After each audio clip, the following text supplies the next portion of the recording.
गुरुर्ब्रह्मा गुरुर्विष्णू गुरुर्देव महेश्वरः गुरु साक्षात परब्रह्म तस्मै श्री गुरवे नमः.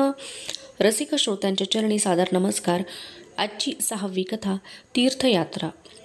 गुरु परमात्मा परेषु ऐसा ज्याचा दृढ विश्वासू, देवतयाचा अंकिला स्वये संचला त्याचे घरा, एका जनार्दनी गुरुदेव येथे नाही बा संशय. सद्गुरूंच्या परमकृपेने नाथांना प्रथम श्री दत्तात्रेय आणि नंतर जगतपालक श्री विष्णू यांचे दर्शन झाले.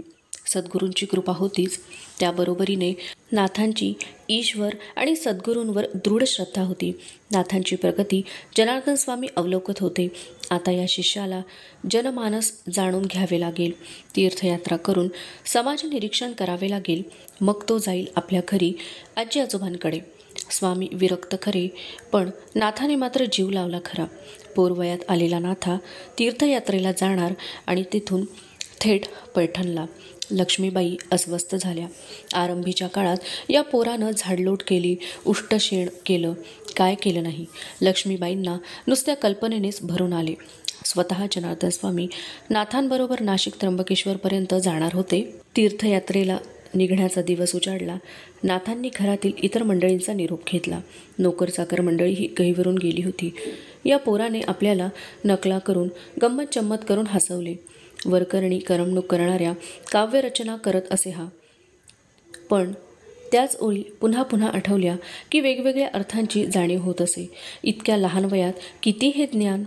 नोकर चाकर दास दासी कोणालाही परके किंवा कमी मानत नसे. याला हे सारे कोणी शिकवले असेल? आता हा जाणार, बहुधा परत यायचा नाही. डोळे भरभरून सारेजण नाथाला बघून घेत होते. त्यांच्या डोळ्यात अश्रू उभे राहत होते. नाथा लक्ष्मीबाईंसमोर आला. मामी, इतके शब्द तो उच्चारू शकला. मामींच्या चरणावर त्याने मस्तक ठेवले. दृश्य कसे होते! नाथाच्या डोळ्यांमधील आसवे लक्ष्मीबाई आपल्या पदराने पुसत होत्या. नाथा आपल्या हातांनी मामींच्या गालांवरून उघळणारे अश्रू पुसत होता. या वत्सल भावनेचे वर्णन करायला शब्द सामर्थ्य निव्वळ अपुरे. नाथाच्या हातात त्यांनी एक डबा दिला. त्यात लाडू होते. फिरकीचा तांब्या पाणी भरून दिला. त्याला प्रेमाने जवळ घेऊन कुरवाळले. त्याच्या खांद्यावर मऊ उबदार शाल पांघरली. ऊन वारा पाऊस सांभाळ रे बाळा स्वतःला. मला मात्र तुझी आठवण. पुढे त्या बोलूच शकल्या नाहीत. गुरुशिष्य बैलगाडीतून निघाले.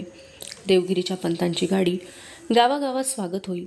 चंद्रगिरीच्या पायथ्याशी असलेल्या चांदवड गावी आली. हे गाव गोदातीरी होते.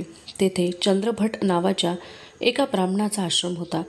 चंद्रभट महान तपस्वी होते. दोघे गुरुशिष्य त्या दिवशी ते आश्रमात राहिले. दुपारचे भोजन झाले. चंद्रभट रोज संध्याकाळी प्रवचन करीत असत. त्या दिवशी त्यांनी निरूपणासाठी चतुश्लोकी भागवत घेतले होते. सुंदर निरूपण झाले. जनार्दन स्वामी आणि नाथांना ते ऐकून आनंद झाला. स्वामी नाथांना म्हणाले, नाथा, यावर तू मायबोली मराठीमध्ये ओवीबद्ध चतुश्लोकी भागवत सांगावेस अशी माझी इच्छा आहे. नाथांनी होकारार्थी मान हलवली. चांदवड सोडून ते निघाले. श्रीरामांचे वनवास कालामधील अखेरचे स्थळ पंचवटी. गुरुशिष्यांनी श्रीरामचंद्रांचे दर्शन घेतले. नंतर ते दोघेही सीतागुफा, तपोवन, कपालेश्वर, सुंदर नारायण अशा तीर्थस्थळी गेले. सायंकाळच्या सुमारास ते त्र्यंबकेश्वरी आले. देवगिरीच्या पंतांचे आगमन. त्या क्षेत्राचे उपाध्याय धावत आले. त्यांनी दोघांचे स्वागत केले. रात्री उपाध्यायांचे घरी दोघे राहिले. सकाळी कुशावर्तावर स्नान करून दोघे त्र्यंबकेश्वराच्या हेमाडपंथी मंदिरात आले. गौतम ऋषींनी कुशाचा बांध घालून गोदावरीला अडवले म्हणून त्या कुंडाला कुशावर्त म्हणतात. देवदानवांमध्ये समुद्र मंथन झाले. यामधून निर्माण झालेल्या अमृताचा घट घेऊन जाताना त्यातील काही थेंब या स्थळी पडले म्हणून इथे कुंभमेळा भरतो. ब्रह्मदेवाने या पर्वतावर तपश्चर्या केली म्हणून यास ब्रह्मगिरी असे नामाभिधान प्राप्त झाले. 3 नेत्र असलेले त्र्यंबकेश्वर या ठिकाणी अवतीर्ण झाले. याचे कारण शिवाचा कोणाला शोध लागत नव्हता. ब्रह्मदेवांनी शिवाच्या मस्तकाचा शोध घेण्याचा निश्चय केला, तर श्री विष्णूंनी शिवाच्या चरणांचा शोध घेण्याचा निश्चय केला. दोघांनीही खूप प्रयत्न केला, परंतु त्यांना शोध लागला नाही. शेवटी स्वयं ब्रह्मदेव असत्य बोलले. मी स्वतः शिवशंकरांचे मस्तक शोधून काढले आणि गाईच्या दुधाने आणि केवड्याच्या पानाने मी त्या मस्तकाचे पूजन केले. ब्रह्मदेवांच्या असत्य वचनाला पुष्टी म्हणून गाय आणि केवडा दोघांनीही खोटी साक्ष दिली. शिवशंकरांना हे समजले. त्यांना विलक्षण क्रोध आला. या भूतलावर तुझे महत्त्व राहणार नाही असा शाप त्यांनी ब्रह्मदेवाला दिला. खोटी साक्ष दिली म्हणून घाण खाऊन तुला उदरभरण करावे लागेल असा शाप गाईला दिला तर केवडा त्यांनी कायम निषिद्ध मानला. ब्रह्मदेवांना आपल्या असत्य वचनाचा पश्चाताप झाला. नंतर त्यांनी 1,000 वर्षे तपश्चर्या केली आणि ते पर्वतरूपाने भूतलावर प्रकट झाले.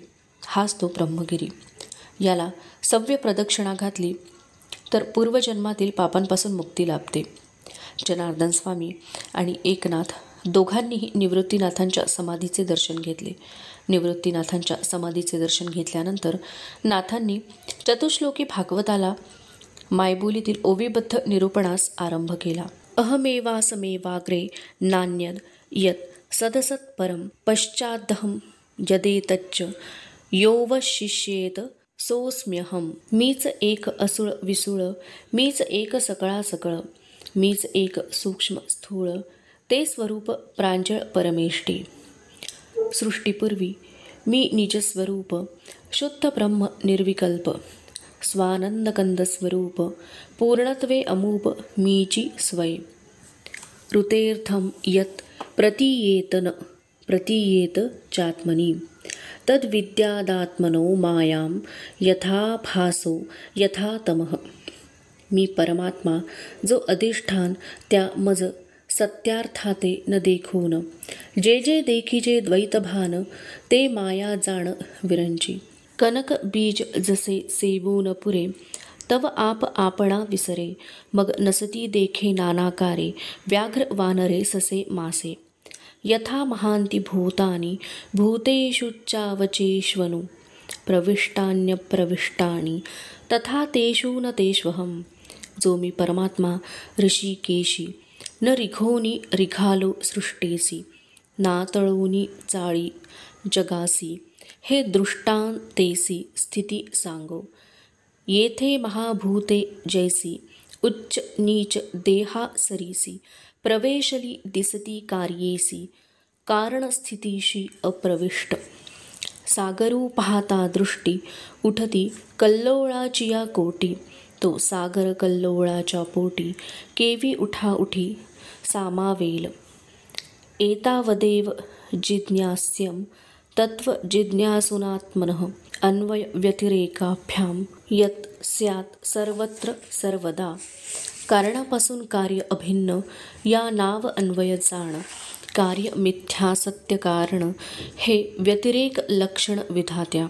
अन्वये माझी पूर्ण भक्ती व्यतिरेकी शुद्ध स्वरूप स्थिती.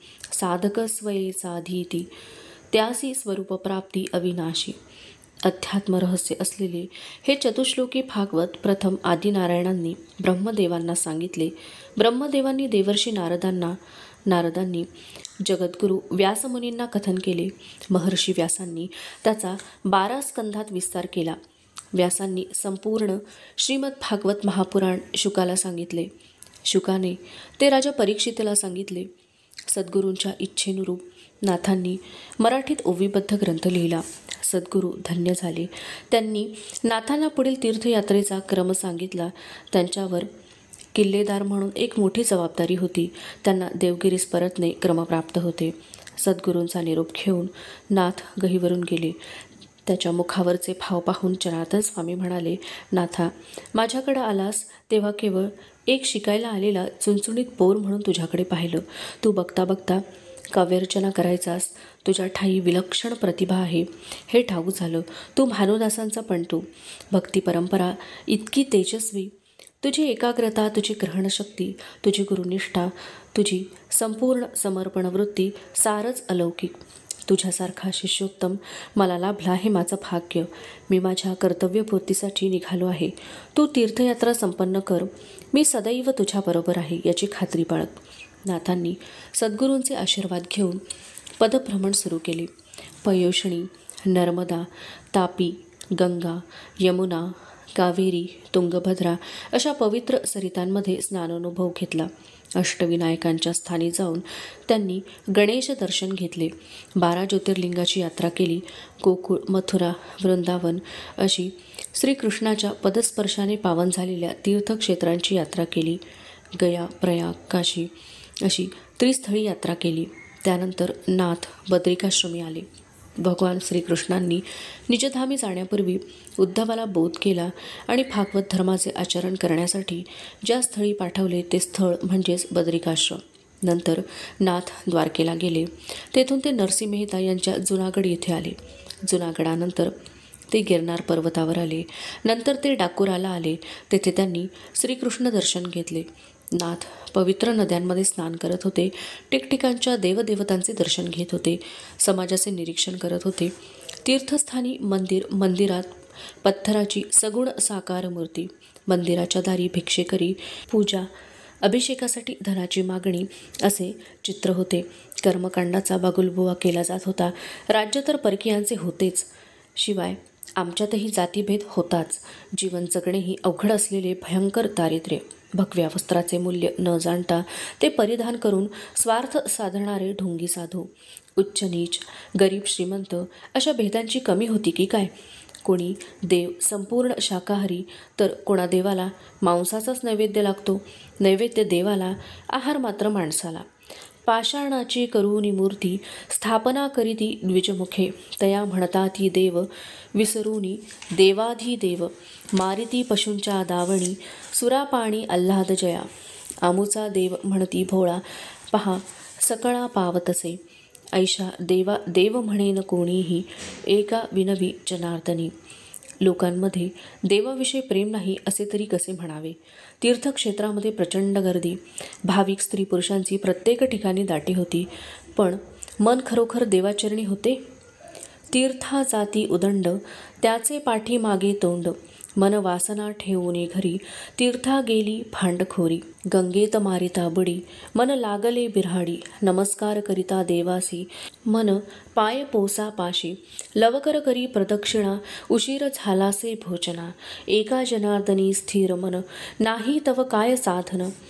असे निरीक्षण करत करत नाथांनी गुरु आज्ञेप्रमाणे तीर्थयात्रा संपन्न केली. धन्यवाद.